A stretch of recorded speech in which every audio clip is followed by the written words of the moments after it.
এই মাহে রমজানে আমার পরিবারের জন্য কলিজা ঠান্ডা করা একটি ডেজার্ট আইটেম তৈরি করে নিয়েছি। এই লেমন মিল্ক পুডিংটি দেখতে যতটা সুন্দর, ততটা মসৃণ, ততটা খেতেও খুব ভালো হয়েছিল। তো আমাদের পরিবারের সবাই এই লেমন মিল্ক পুডিংটা খুবই পছন্দ করেছে। আশা করি তোমাদেরও ভালো লাগবে। আর যদি বিন্দুমাত্র তোমাদের ভালো লাগে তাহলে আমার সার্থকতা। তো চলো বন্ধুরা, তোমাদের সাথে শেয়ার করি আজকে এই লেমন মিল্ক পুডিংটা কিভাবে তৈরি করেছি। আর আশা করি ভিডিওটা স্কিপ না করে পুরো ভিডিওটা দেখবে, তাহলে বুঝতে পারবে কিভাবে আমি এই লেমন মিল্ক পুডিংটা তৈরি করেছি। এটা বাচ্চাদের জন্য খুব লোভনীয় এবং খুব সুস্বাদু একটা ডেজার্ট। বাচ্চারা খুব পছন্দ করে। এই বড় থেকে ছোট সবার জন্য এই লেমন মিল্ক পুডিংটা রাখতে পারেন। তো প্রথমেই লেমন মিল্ক পুডিং বানানোর জন্য এখানে নিয়ে নিয়েছি 1/2 লিটার দুধ। এই 1/2 লিটার দুধ এখন আমি এটাকে জাল করে নেব। তো আমি প্যাকেটের লিকুইড দুধটা নিয়েছি। তো এটাকে ভালো করে জাল করে নিতে হবে। তো এটা জাল হতে হতে আমি আরেকটা জিনিস রেডি করে নিচ্ছি। দেখুন, এটা হচ্ছে আগার আগার পাউডার। এই আগার আগার পাউডারটা বিভিন্ন শপে, বিভিন্ন দোকানে, বিভিন্ন মশলার দোকানে পেয়ে যাবেন সহজেই। এখন একটা বাটিতে 2 টেবিল চামচ পানি দিয়ে এর মধ্যে 1 চা চামচ আগার আগার পাউডার দিয়ে ভালো করে একটু মিশিয়ে নিচ্ছি, কারণ এটা গরম দুধে দিলে এটা দলা পাকিয়ে যাবে। তো এটাকে আগে থেকে গুলিয়ে নিতে হবে। তো আমি এটা গুলিয়ে রেখে দিয়েছি, এটা পরে ব্যবহার করব। আর দুধটা এদিকে বলক এসে গেছে। তো এর মধ্যে আমি চিনি দিয়ে দিচ্ছি, যেহেতু আমার বাচ্চাকে উদ্দেশ্য করে বানানো। তো আমার বাচ্চারা খুব মিষ্টি পছন্দ করে, তো মিষ্টির পরিমাণটা আমি একটু বেশি দিয়েছি। আপনারা চাইলে একটু কম দিতে পারেন। তো আমি এখানে একটু 1 চিমটি লবণ দিয়ে দিয়েছি। আপনারা চাইলে এটা স্কিপ করতেও পারেন। যারা মিষ্টিতে লবণ পছন্দ করেন না, তারা এটা না ব্যবহার করলেও চলবে। তো আমি পছন্দ করি, তাই আমি দিয়েছি।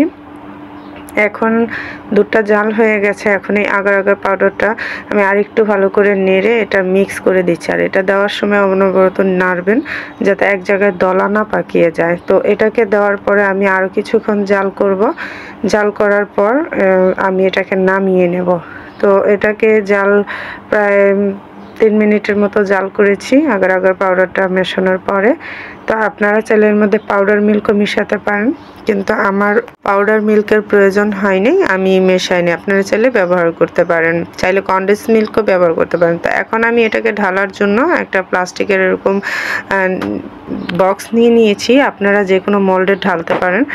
তো এটা গরম অবস্থায় ঢেলে দিতে হবে, ঠান্ডা করা যাবে না, কারণ এটা খুব তাড়াতাড়ি জমতে শুরু করে দেবে। তো এখন এর থেকে একটু ফেনাটা সরিয়ে নিচ্ছি। না সরালেও সমস্যা নেই, যেহেতু উপরে আরেকটা লেয়ার পড়বে। তো এটাকে এখন আস্তে করে আমি এটাকে নর্মাল ফ্রিজে রেখে দেব 1 থেকে 1.5 ঘন্টার জন্য। যতক্ষণ না এটা বসে যাচ্ছে ঠিক ততক্ষণের জন্য এটা রেখে দেব। অনেকে তার চেয়ে বেশি রাখতেও পারেন, অনেকে তার চেয়ে একটু কমও রাখতে পারেন। তো আমি 1.5 ঘন্টার জন্য রেখে দিয়েছিলাম। এই দেখুন, এটা প্রায় জমে গেছে। এটা আমি ফ্রিজ থেকে নামিয়ে দেখিয়ে দিচ্ছি, এটা জমে গেছে সুন্দর করে। তো এটা আমি হাত না দিয়ে এবার আমি পরবর্তী লেমন লেয়ারটার জন্য চলে যাচ্ছি। তো এখানে লেমন লেয়ারটার জন্য এখানে আমি প্রায় 1.5 গ্লাস পানি দিয়ে দিয়েছি, যেহেতু উপরের লেয়ারটা একটু বেশি ভারী করেই দেবো। তো আমি এখানে চিনিটা দিয়ে দিয়েছি বেশি। আমার বাচ্চারা বলেছিল চিনিটা খুব বেশি করে দিতে, তো আমি বেশি দিয়েছি। আপনারা চাইলে এর অর্ধেক ব্যবহার করবেন নর্মালি বানাতে হলে। তো আমি একটা লেবুর রস দিয়ে দিয়েছি, যেহেতু লেমন মিল্ক পুডিং, তো আমি লেবুর রস ব্যবহার করেছি। আর এখানে আবার 1 চা চামচ আগার আগার পাউডার আমি গুলে রেখে দিয়েছি। এর মধ্যেও সামান্য 1 চিমটি লবণ দিয়ে দিয়েছি সেমভাবে। তো এখন আমি এটাকে লেমন কালার করার জন্য, যেহেতু একটু কালার হবে, তো আমি এখানে গ্রিন ফুড কালার ব্যবহার করছি প্রায় 1 চা চামচের মতো। তো এটাকে দেওয়ার পরে দেখুন কালারটা কত সুন্দর হয়েছে। আমি এটাকে ভালো করে জাল করে নিচ্ছি 5 মিনিটের মতো। 5 মিনিটের মতো এটাকে জাল করে এর মধ্যে আমি আগার আগার পাউডারটা দিয়ে দিচ্ছি। আগার আগার পাউডারটা দিয়ে আমি আরও 5 মিনিট জাল করব, তো যাতে সুন্দর এটা পানিটা জাল হয়ে যায়। তো এটা জাল করার পরে দেখুন এটাকে অনবরত নেড়ে ভালো করে জাল করে নেব। তো এটা আমার প্রায় জাল করা হয়ে গেছে। কি সুন্দর কালার হয়েছে দেখতেই পাচ্ছেন।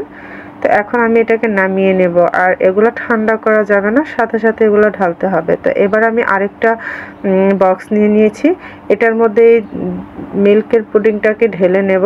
এটাকে ঢালতে হবে খুব সাবধানের সাথে। আমি সাইড দিয়ে একটু ছুরি দিয়ে ছুটিয়ে নিয়েছিলাম, সেটা স্কিপ হয়ে গেছে। তো দেখুন কত সুন্দর হয়েছে, একদম থকথক করছে। তো এর মধ্যে এখন গরম অবস্থায় এটা ঢেলে দিতে হবে, কারণ ঠান্ডা হয়ে গেলে এগুলো জমতে শুরু করে দেয়। ঠান্ডার আগেই করতে হবে। তো আমি এটা ঢেলে দিচ্ছি গরম গরম অবস্থায়। তো এটাকে একদম উপর অব্দি লেয়ার হয়ে গেছে। তো আমার কাছে থেকে ছোট বক্স ছিল না, তাই আমি এটার মধ্যে দিয়ে দিয়েছি। তো দেখুন কত সুন্দর ভেতরটা অবধি নড়ছে। তো এটা ফ্রিজে রেখে দিয়েছিলাম আবার 1 থেকে 1.5 ঘন্টার জন্য। এটা জমে গেছে ভালো করে। তো এটাকে নর্মাল ফ্রিজেই রাখতে হবে, এটা ডিপ ফ্রিজে রাখা লাগবে না। তো এখন এটা হয়ে গেছে। এটাকে একটু ছুরি দিয়ে আমি সাইড দিক থেকে একটু ছাড়িয়ে নিচ্ছি, যাতে করে ঢাললে এটা খুব সুন্দরভাবে ঢালা হয়ে যায়। তো দেখুন কতটা সুন্দর হয়েছে, কি সুন্দর কালার হয়েছে। তো খুব মজাদার হয়েছিল। আমি এটাকে প্রথমবারই ট্রাই করছি, আর প্রথমবারই সবাই খুব পছন্দ করেছে। দেখুন একদম জেলির মতো নড়ছে। তো এটাকে একটা ছুরি দিয়ে আমি এখন কেটে নিচ্ছি। যার যেরকম ইচ্ছে সে সেরকম শেপ করে কেটে নিতে পারে। তো আমি এরকম 4 কোনা পিস করেই কেটে নিচ্ছি, তো আপনাদের দেখানোর সুবিধার্থে।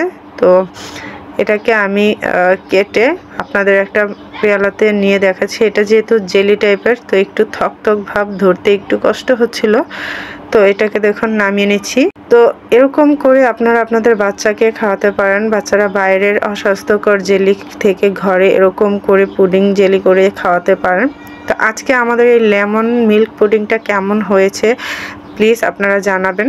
আপনাদের যদি ভালো লাগে অবশ্যই একটা লাইক শেয়ার করে দেবেন। বেশি বেশি করে আপনাদের বন্ধু বান্ধবের মাঝখানে এই ভিডিওটা শেয়ার করতে পারেন। আর যদি অবশ্যই ভিডিওগুলো ভালো লেগে থাকে তাহলে সাবস্ক্রাইব করে আমার চ্যানেলের পাশে থাকতে পারেন। তো এই ছিল আজকের মতো আমার লেমন মিল্ক পুডিং।